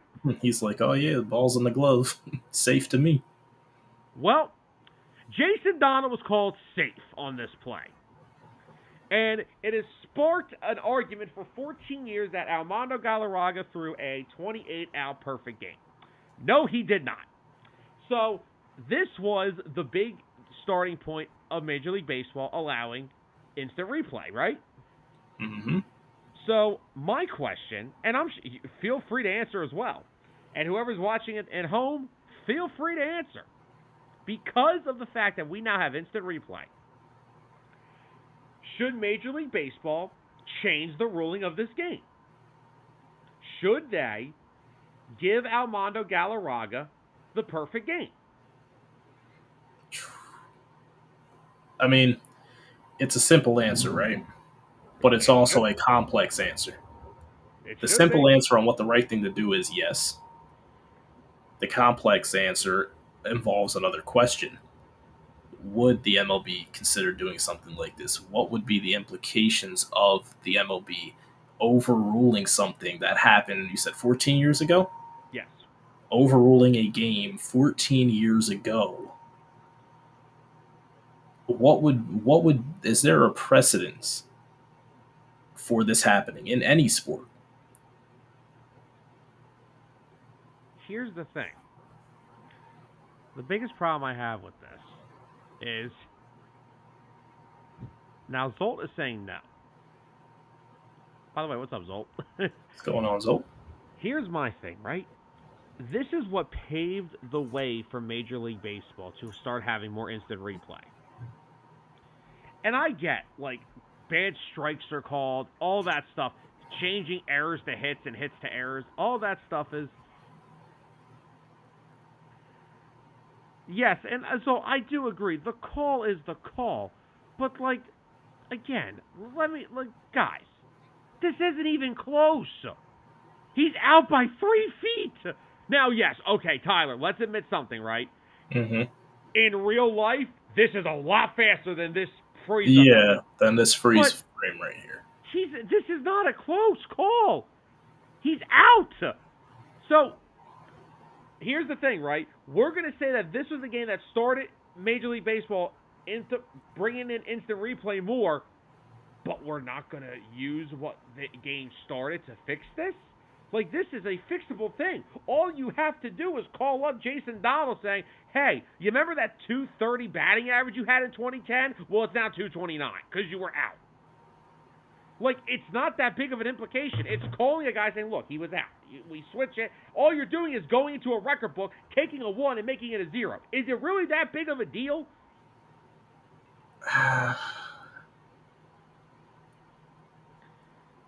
These things should be corrected.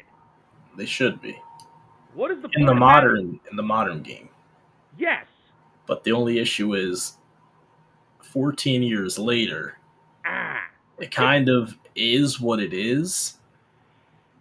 And Zolt makes a good point right there. If you do it for one thing, people are going to start looking into more things. And then people are going to start looking into, oh, what if this caused this? And then this made this happen to this team or to this player. Fair point. And then what if it's just an endless cycle? And look, then they already went in and caved for this to change this. Now people are going to be calling for them to change other stuff. And it's just going to open up a whole can of worms. And that's why I don't think the MLB would ever consider doing that. I agree with that. That is a fair point. It's been driving me nuts this whole time. And I give what Zolt said. Joyce did apologize. Came out. He apologized that night. He went down into the umpire's room. He watched the replay. He knew he messed up. I'm not cramming Jim Joyce for this. Trust me. Jim Joyce was one of my favorite umpires. Had one of the greatest strike calls ever. I'm not doing it on air because I'll break my microphone. But one of the best strike calls ever. He's no Angel Hernandez. And actually, come to think of it, yeah, you know what? We may be right here. If we go back and have to change things from instant replay, Angel Hernandez will be at it. Oh, man, we may be here for 20 years. Yo, dude, longer than 20 Okay, years. you know what? I'm going to back off my statement now because that is I just thought of that. Angel, we will have to change 20 calls from this year. Zolt, we got him. But still. Yeah, but Angel Hernandez, he's just known because he has a crappy strike zone. He doesn't know what a check swing is. He doesn't know what he's doing. This is just like... And, there was a play like this in the 70s with the Phillies. Davey Lopes hit a ball. It hit off of Mike Schmidt's glove. It bounced right to Larry Boa. He flung it across the first. He was called safe when he was out by 2 feet. But see, this is what I mean about instant replay. This is why I like it in baseball, but I also hate it in baseball. I like baseball the way it was played before. No pitch clocks, no rules. You're safe, you're out, it's a strike, it's a ball, it's a ball. Shut up. Yep. I still like older school baseball. I still personally, though, I just get mad. I feel bad for Galarraga. He threw a perfect game, and he doesn't get credit for it. That's my look. That's how I look at it. I personally would think they could do it without really opening up cans of worms. Yeah, there's a lot of other things, but there's nothing. I think there's probably more significant things, but that is just it just drives me nuts. Yeah. He threw a perfect game, and it was taken from him off of that. But that's my little hitting home rant of the night. It sounds like it really hit home, Sam. I think I did know Zolt just hit home with this. I don't want to spend the next 2 years reliving the entire career. Oh, man. Zolt, if we're just living off of the blown calls, we're going to be here for 20 years. What are you talking about? We'll be aging like fine wine at that point. But yeah, that was our segments from the pitch and hitting home for this week's episode of 609 Sports Talk. Like we said, we're not always going to have something for those each week, but when we do, we have some interesting stuff. We will always have some interesting stuff when it comes to the world of baseball and the world of soccer. So, that is this week's edition of Hitting Home and From the Pitch. Not sure how much of this we're going to see for the next couple of weeks because, Tyler, we got some big stuff planned for the next couple of weeks. Oh, yeah. We got 2 weeks till the NFL season starts. Yeah, 2 weeks, man. Yeah, we have 2 more coming shows. On quick. Yeah, because the season starts on the 5th. So, yeah, we have 2 more shows. We have next week, and then we have September the 2nd. And then it all starts. Oh, yeah.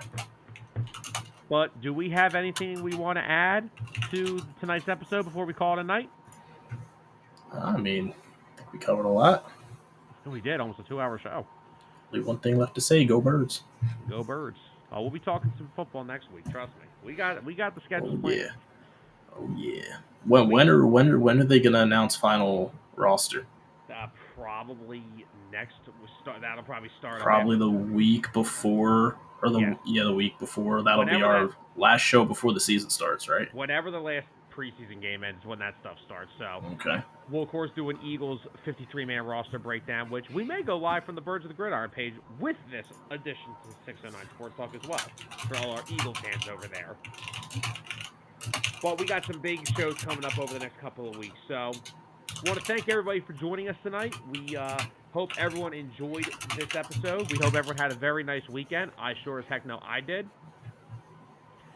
So, I want to thank everyone for joining on tonight's episode. Thank you, everybody, for commenting with us tonight, especially over on the YouTube. The YouTube chat has been going crazy the past couple of shows. Oh, yeah.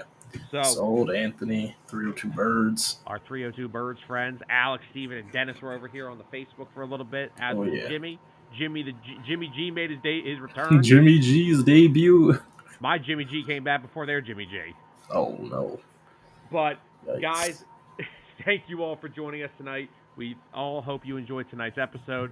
We hope you guys have a safe rest of your week. Enjoy the rest of your Monday.